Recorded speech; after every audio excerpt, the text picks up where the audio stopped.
I'm back.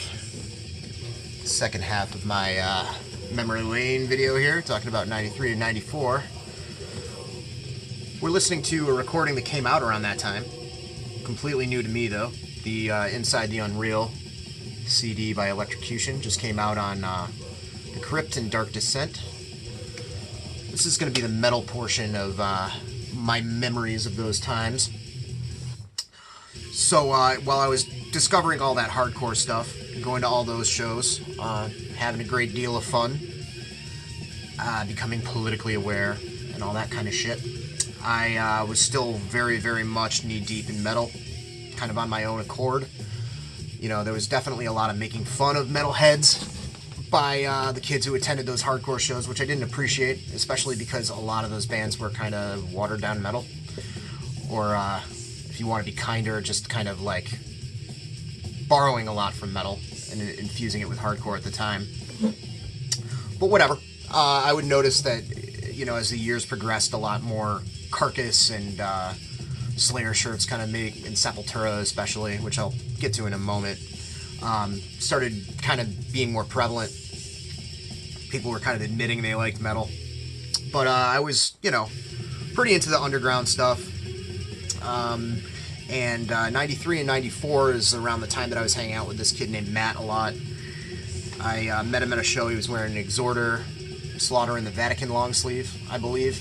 And I was like, I'm going to talk to this kid, you know. And he proceeded to tape a lot of stuff for me. I taped a lot of stuff for him. We had a good, like, kind of friendship going. We did a zine together, which I'll talk about in a moment once I get a little bit more into this.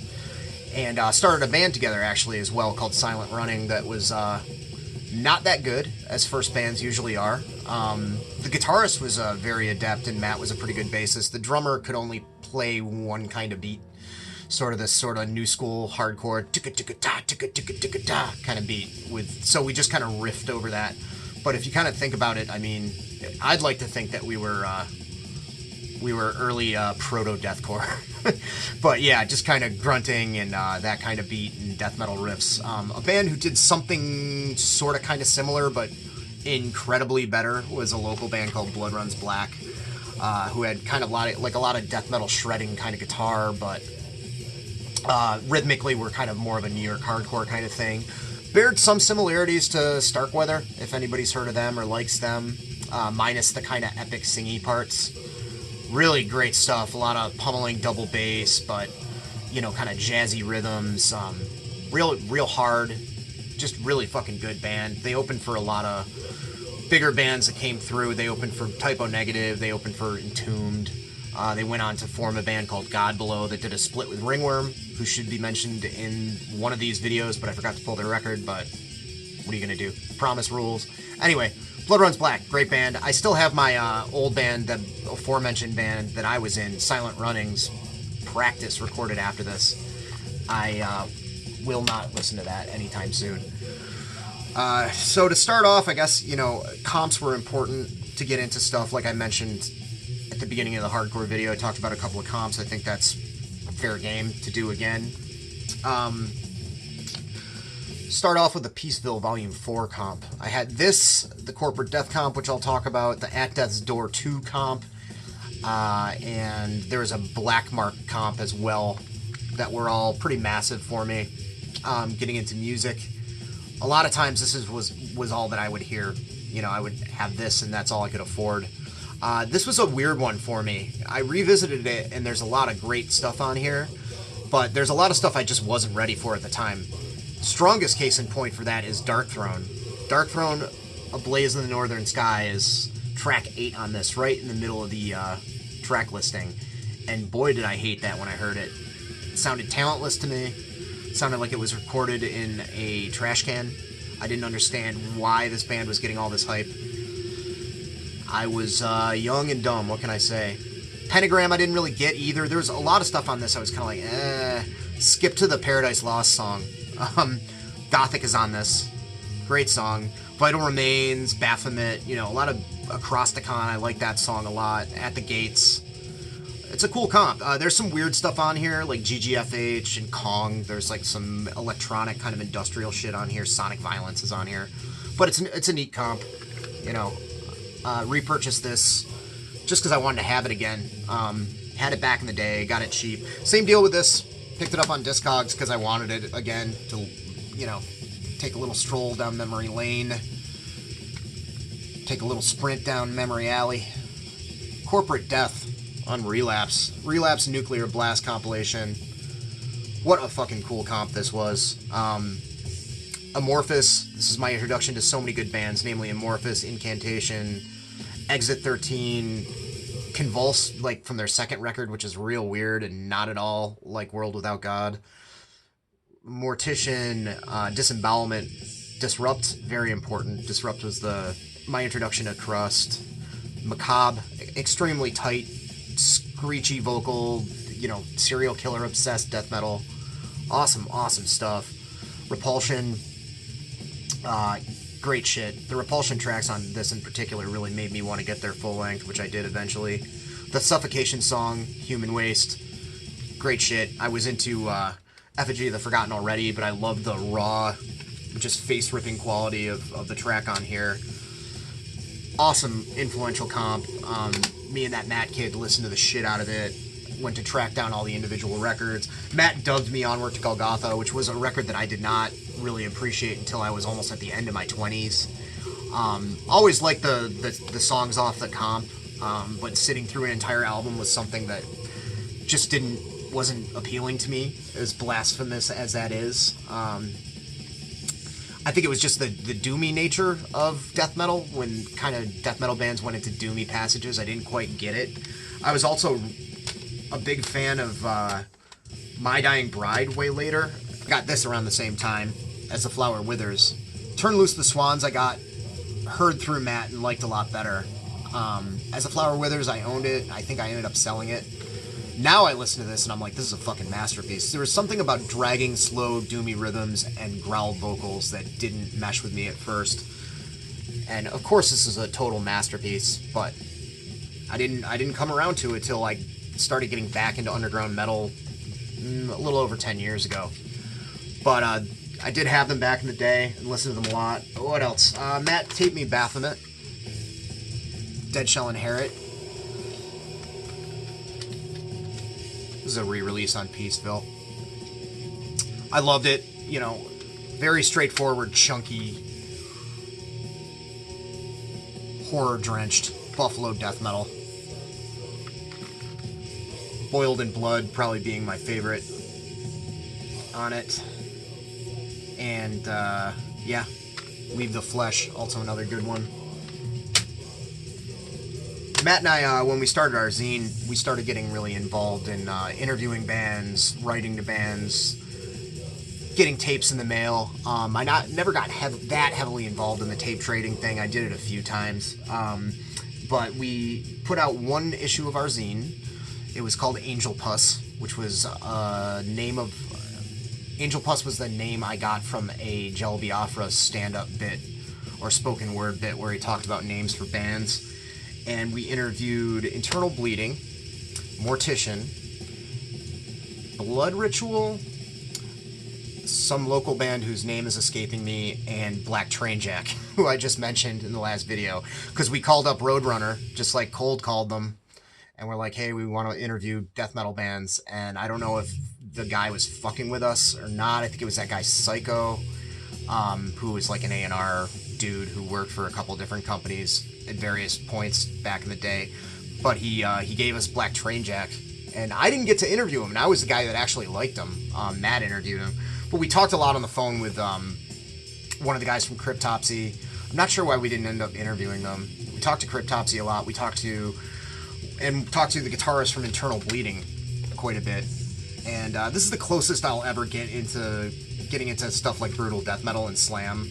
But I still have a soft spot for the recordings on this Alien Breed compilation CD. This is their first two demos, their first three demos, and this Invocation of Evil demo was something I listened to endlessly. I hadn't heard it in years. I popped this in the car, and it still holds up.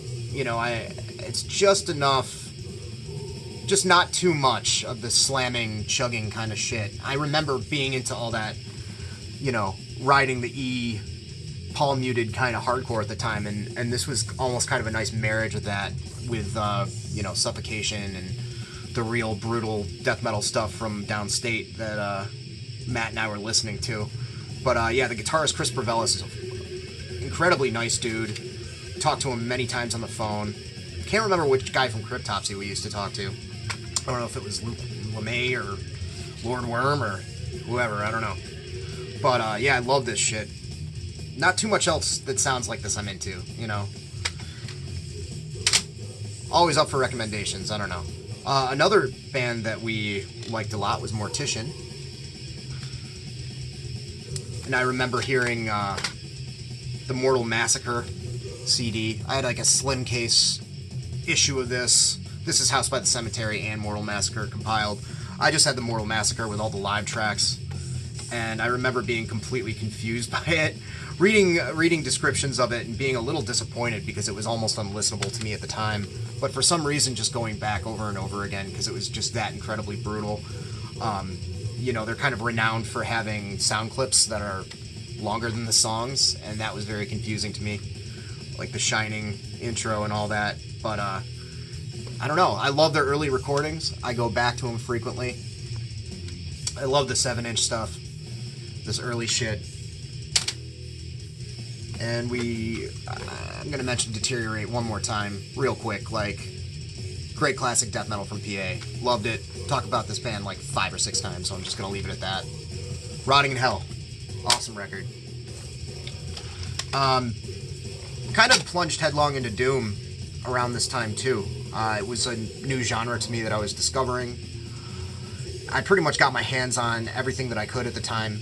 And it's amusing to me because Doom is one of those, it's already a subgenre in metal. And I feel like along with black metal, it gets divided up into as many little subcategories as it possibly can by people on Metal Archives and stuff. Some may argue there's reasons for that. Some may argue that it's stupid. But to me, it was all kind of the same stuff. My Dying Bride and parts of Incantation were kind of in a realm of stuff that I couldn't quite appreciate yet. For whatever reason, I was really into Disembowelment, though. And I think it's just because Disembowelment just involves so many different influences, along with grind and slow doom stuff, this kind of epic, sprawling sort of sound. They also threw in little touches of, like, Dead Can Dance and 4AD Records kind of shit.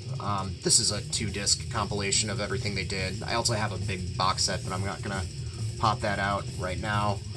I love Transcendence in the Peripheral. I think Matt got the Dusk EP first, and that kind of blew our minds. And then when Transcendence came out, we were really, really stoked on that too.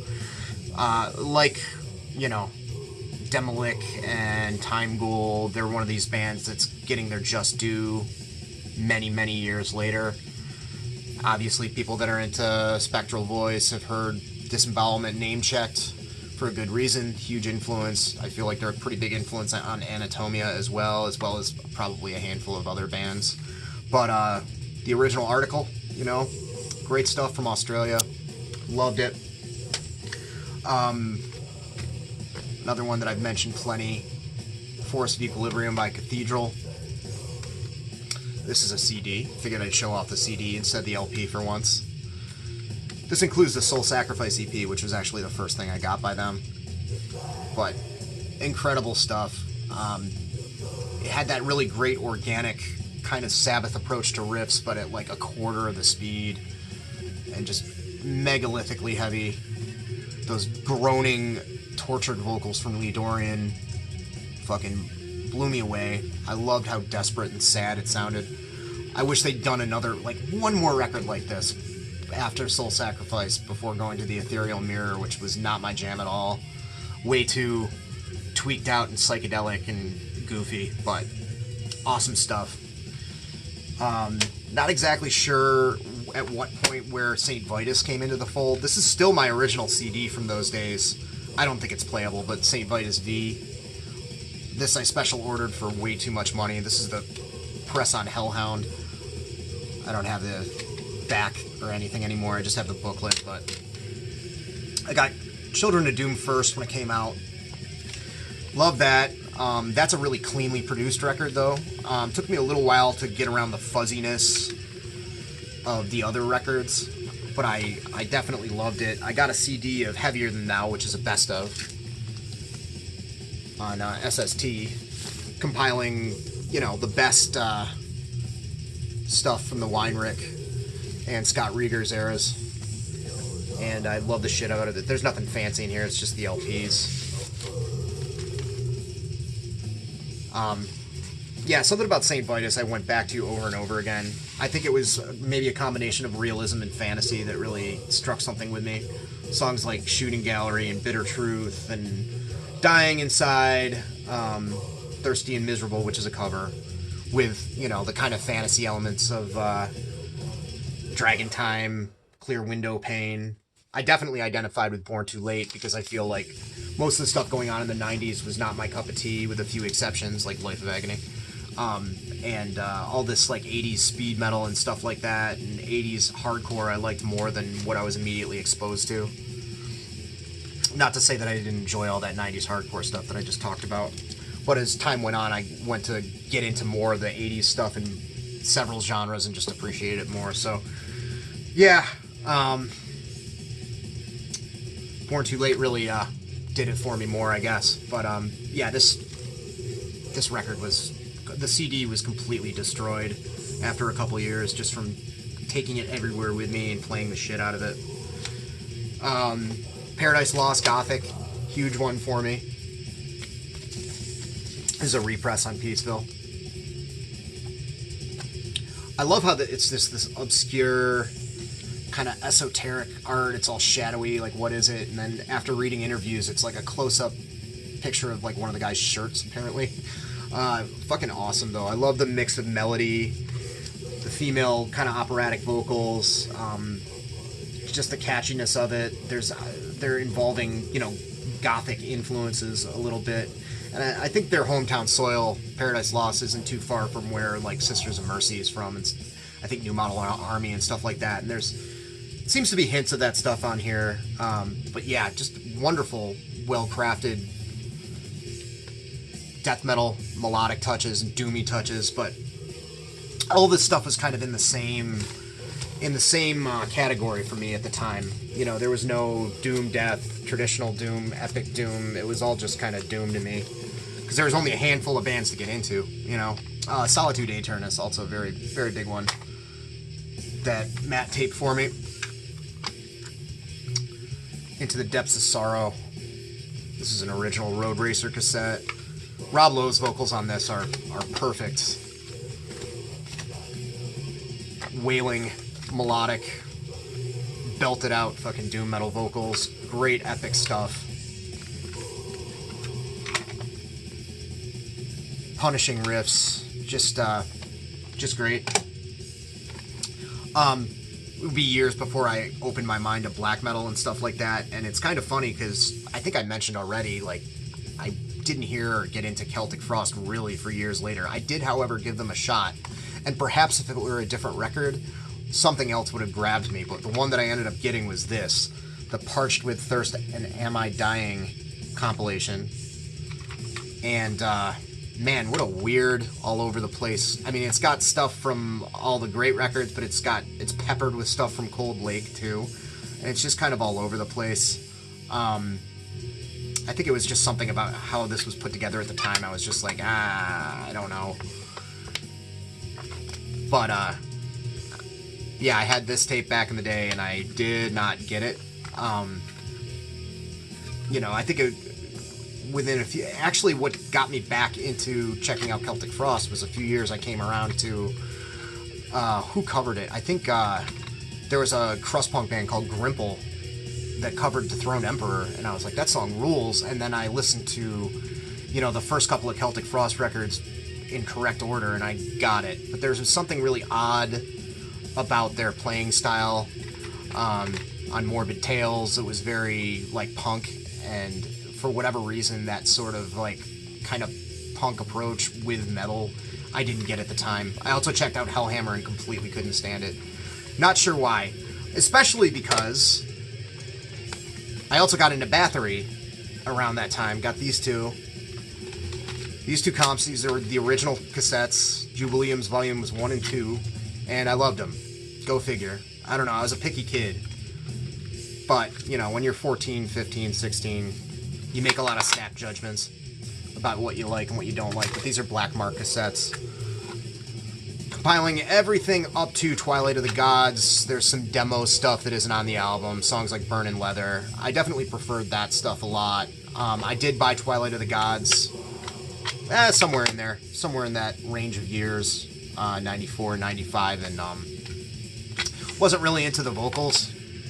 Felt like the vocals were kind of off tune, which we know they are a little bit, but they're also very, very unique and very charming once you get used to them. But, yep, love the crap out of these. They somehow still play. But, yeah, for whatever reason, the compilation of Celtic Frost stuff kind of turned me off, and I couldn't stop listening to the all over the place thrown together 2-volume Bathory one. 93 and 94 also kind of marked the years of when death metal, more extreme forms of metal, were kind of entering the mainstream a little bit. Stuff was starting to appear on Headbangers Ball more and more. Bands were changing their sounds. Of course, we had all the earache bands jumping over to Sony and putting out records that were markedly different from the ones previous. Case in point, Entombed Wolverine Blues. You know, it's not my favorite thing in the world, especially compared to Dismember, Early Grave, Early Entombed. But I do like Wolverine Blues. You know, it's not something I feel compelled to listen to often, but it's got great catchy songs, good riffs, you know. I feel like they did almost 3 albums worth of death metal, straight up Swedish death metal material if you count the EPs. You know, and the 1 7-inch. It's about 3 albums worth. You know, it's cool that they did something a little different. You know, I don't know. A lot of people freaked out over this. I remember me and my one friend that were in a death metal both liking this when it came out. And Out of Hand is a ripping song. I don't give a shit what era you like. That song fucking rules.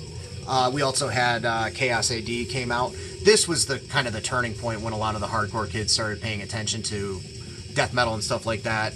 And for good reason, because this easily could be... Parts of this easily could be, you know, almost like Earth Crisis style hardcore. That sort of chugginess to it. Last record I was really into by Sepultura. A lot of people don't like this one. I love it. Maybe it's just nostalgia. I don't know.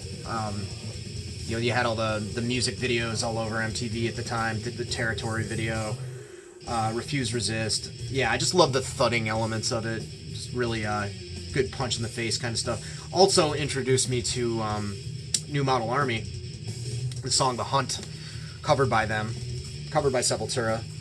By New Model Army. And years later, I got really big into New Model Army for a couple of years, and that was sort of my gateway drug for them. So that's cool, you know. Morbid Angels, big one, Covenant, Giant Records, 93, I think. And Morbid Angel definitely weren't swaying from the path of their previous style there. FDR reissue there. I love this record. Sometimes I feel like it's my favorite, even above Altars of Madness. It's just so punchy, well-produced. I loved Angel of Disease, God of Emptiness. Those two were my favorite tracks off the record. God of Emptiness had that kind of doomy quality in some ways. With the vocal execution, kind of reminded me of Cathedral, that Bow to Me Faithfully thing, which I don't think anybody can listen to without giggling now, thanks to fucking Beavis and Butthead, but what are you gonna do? Cannibal Corpse also, around that time, came out with The Bleeding, and this was a huge one for me, and a lot of people, I'm sure. You know, their catchiest record, you know, definitely almost, I don't want to say pop sensibility, but catchier songwriting aspects brought into the fold with it. I liked all the ones previous, especially Eaten Back to Life, but this was a record that I listened to into the ground. Awesome stuff. Seeing Through the Eyes of the Dead was another great video that was on MTV constantly. And they came to Syracuse on this tour and played The Lost with Sinister and Cynic. And I remember Sinister being really, really, really good, and Cynic just confusing everyone.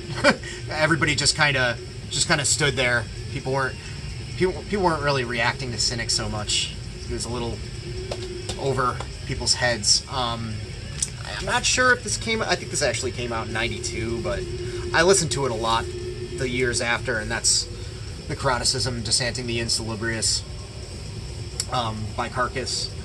I probably would show off Heartwork if I owned it still. I liked Heartwork okay. You know, a lot of people freak out over that being the big sellout record and all that. It's got some good songs. This was my favorite Carcass for years. My introduction to them, I believe, yeah, it was the first one I ever got. And just, you know, Incarcerated Solvent Abuse right there. That fucking riff, forget about it. It's great. This is probably the most technical they got, you know. Very, very complex kind of arrangements. Kind of dropped a lot of the deeper pitch-shifted vocals. Just very catchy and well-written. I fucking love it. Another FDR reissue, of course. Nice inner sleeve there.